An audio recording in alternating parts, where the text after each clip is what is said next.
Hi everyone, it's Cal. I hope you're doing well. I wanted to pop on and talk about some of these things that I have been talking about in my videos, which is God, the devil, the Kundalini rattle, the experience of the moon, etc. And I wanted to say that these things are not something external that are happening to me. They are happening within me because everything is about the development of you. There is nothing else. It's all about the development of you. And these symbols, sounds, and metaphors that are being presented to me, to you, they are signified mostly by the mother force. And that's her language. She speaks in metaphor, symbols, and sound. She is the truth, not the mind. And this is why the interpretation of dreams was so important to the ancients. And today, the important being able to interpret dreams can be very, very helpful. This is the mother force always trying to set you back on the path, always trying to help you balance out to receive what you need to get you going again. Um, and we are developing towards understanding the truth, which is ancient wisdom. We are moving towards that. I just want to talk a little bit about the mother force too, because her sympathetic vibe is love. And dogs, animals, and children who have not been touched have fear. And touch is love because it comes from the memory of our collectiveness, and it is the physical metaphor for our collectiveness. It is the thing, touch is the thing that unifies us. I mean, there are many ways to unify us, but it is really a physical touch, sincere physical touch is love in motion. And it takes away the barrier. And this is why touch therapy is so effective, because it puts us back into that space that we know but can't explain. It calms the nervous system down, touch, because it knows our deep self, that deep ancient part of us knows the collective. The sound of love is Om, where all sounds join into one. And the color of love, well, it's not seen because its resonance is so fine. But it starts off with many different hues and it works towards being such a fine, fine resonance. So this force, this sympathetic force, this goddess force, she is also play, and play is love. And love strengthens the connection between the mind body, where the mind is allowed to be the youthful lightness that it actually is. And she is lighter than a feather, even though she carries the weight of the universe. So this is where we all come from. We come from the Great Mother. This is our origin. This is our destiny. We are in a cycle right now. And she is other ways to strengthen yourself is through intuitive movement. Love strengthens, and intuitive movement is moving in the way of the mother because it's non-thinking. It's yeah, that's the best way to describe it. It's non-thinking. And really all the arts are so helpful in strengthening our mind-body connection. Putting the mind at bay and strengthening the connection between the body, that's really what we want to be doing at all times. And by doing this, it increases the density of the fibers in our cerebral cortex, which makes that mind-body connection really strong. So the task at hand really is to follow the feeling, learning to feel, learning to put down the mind and feel in a subtle way and trust, trust.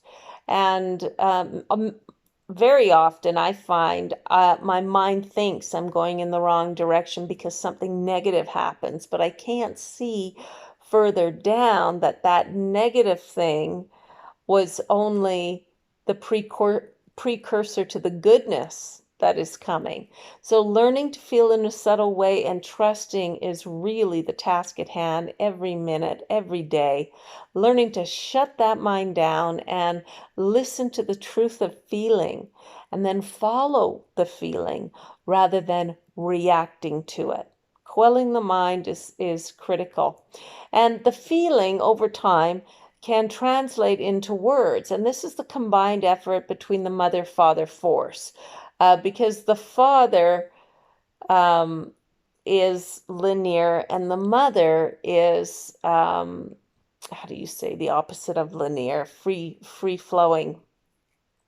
But always, feeling will come first and words second because feeling is faster. And so I just want to tell you about my date rape experience when I was very young. I was in my 20s and I was at a restaurant with a girlfriend, and we were the only ones in the restaurant. It was early afternoon, and we were celebrating something, and we ordered one drink.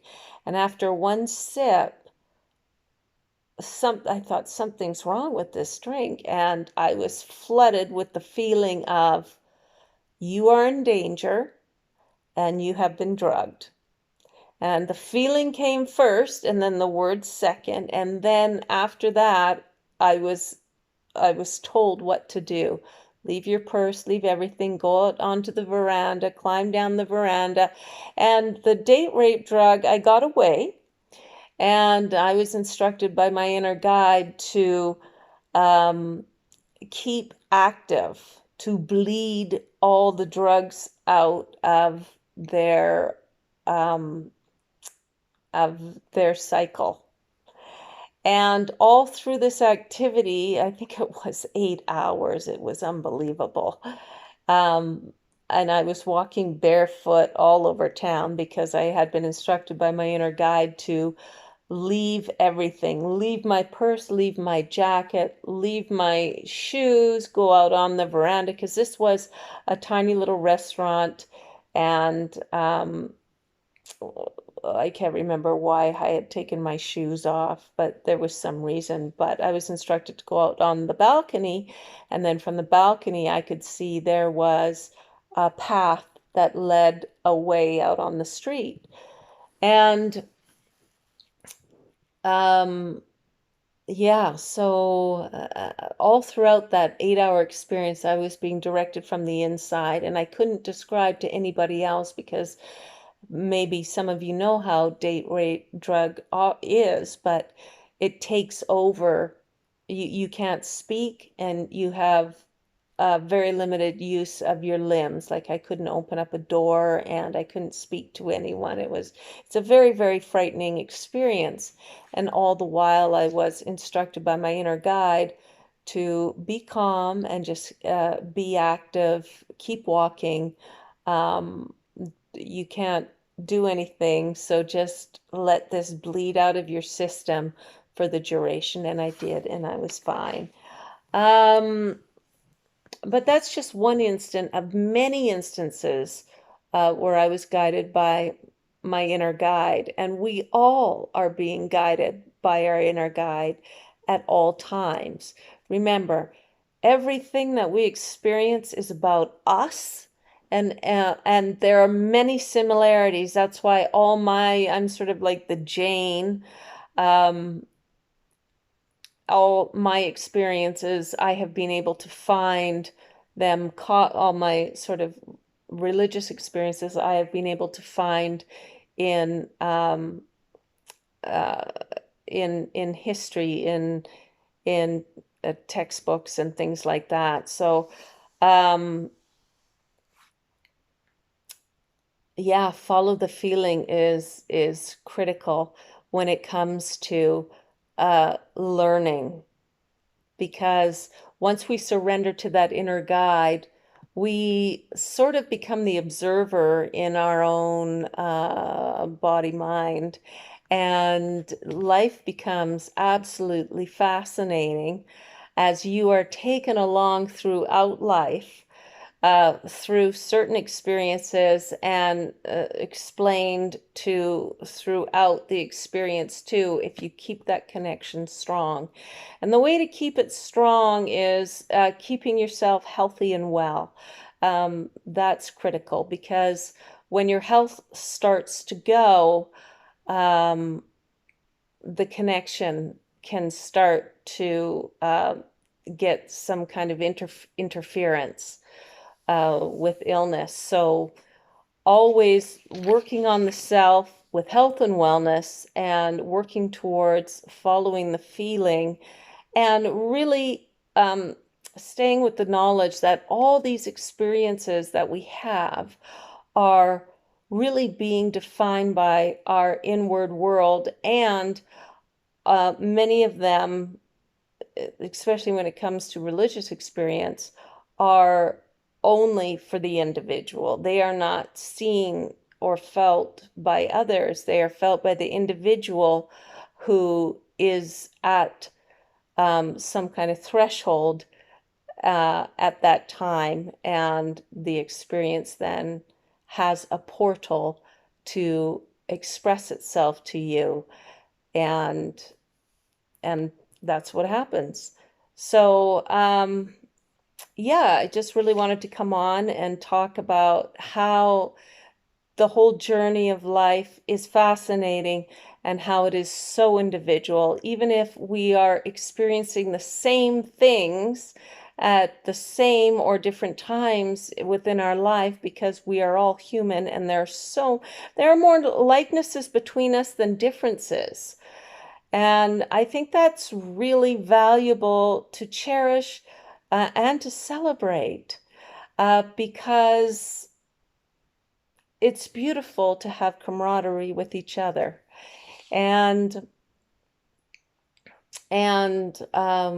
we're all lucky to be here, and we are all on the journey individually and yet together. So there's a larger play at hand, and there's a smaller individual play at hand, and it's all important. It's all important. But of course, when you put it into um, infinity, then it's and the knowledge that you never die, and you're always alive, your consciousness is always fully intact, then you have all the time in infinity. But sometimes I like to keep it sort of action packed into the singular lifespan, um, because then I can kind of try to pack this life with as much that I want to. And yeah, so that's it. Without going on into a huge ramble, I just wanted to get on and say, hey, all individual and all together, and learning to follow the feeling and trust is critical for all of us on our journey. So that's it for now, and I hope you have a fantastic day, and see you next time. Take care.